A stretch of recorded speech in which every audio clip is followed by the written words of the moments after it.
Hello dear students of class 11th. Welcome to English literature class. Now I am going to start the chapter number 9, The Spider and the Fly, by Mary Botham Howitt. Here in the poem, first of all you must know the outlines. Here what is in the poem? The Spider and the Fly. The poem, the name of the poem, The Spider and the Fly, by Mary Botham Howitt, is a poem with a moral. This poem is based on morality, moral poem. It is a fable. It is a fable as it uses animals as character, as convey to a message. In a fable, students,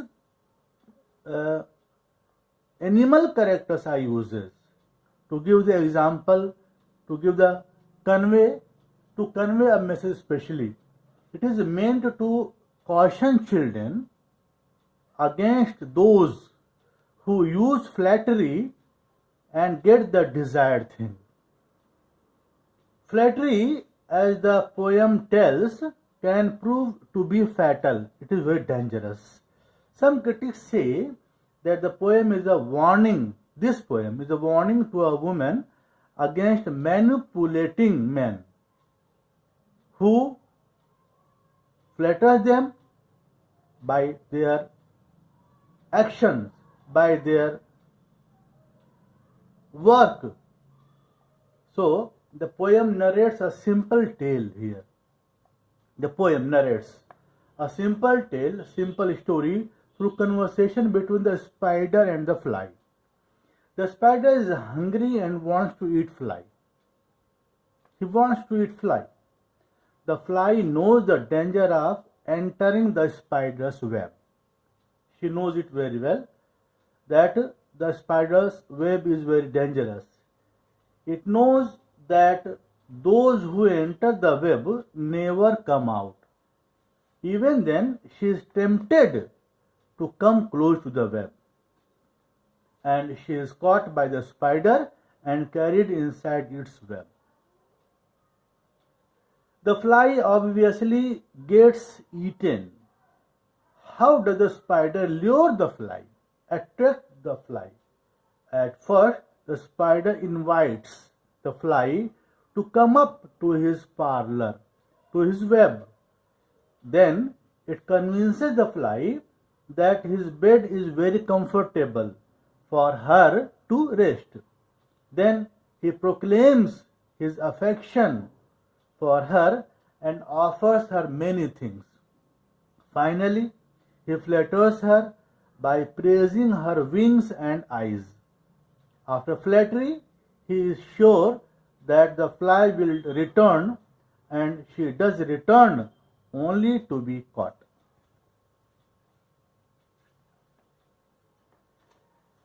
The spider invites here in this poem, invites the fly to come into his drawing room, to his web. He said that it was the most beautiful room she had ever seen. The way into his room was from a winding stair. He had many rare things to show her when she came there.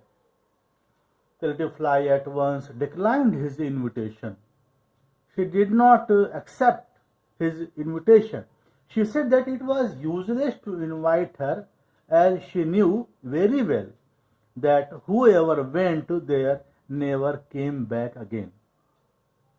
The spider said that the fly must be tired, for she had flown very high. He asked her to come and rest on his little bed. He said that there were pretty curtains around the room.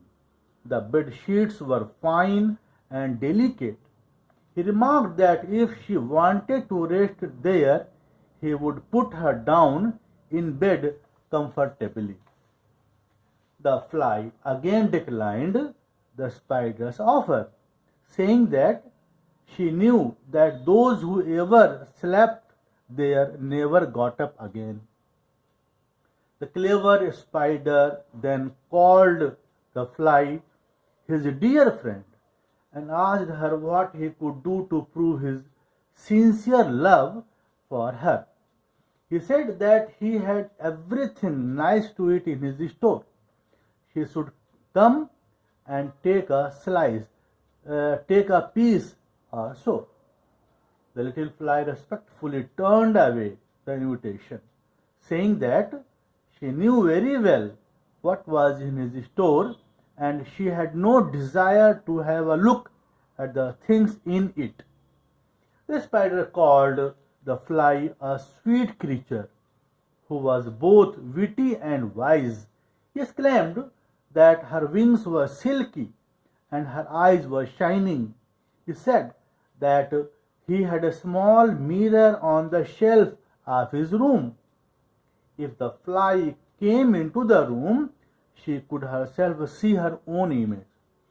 The fly thanked him for what he said and said that she would come some other day. Now the spider turned around and came to his dirty cell. He was slightly desperate. He knew well that the foolish fly would soon return, sooner or later. So he wove a web quickly and secretly in one corner of his cell.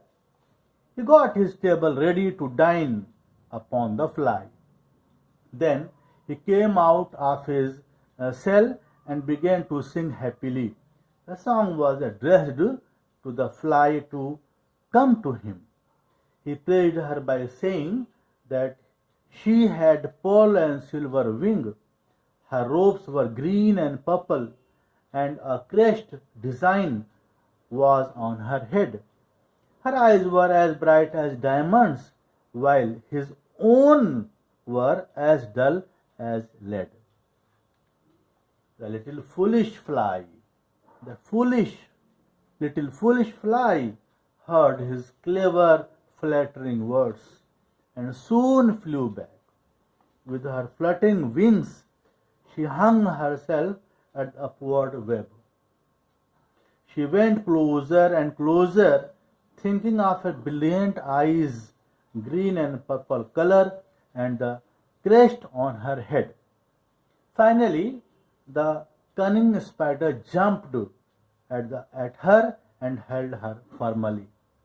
Then he dragged her to his winding stairs and then to his dark cell, from where she never came out again.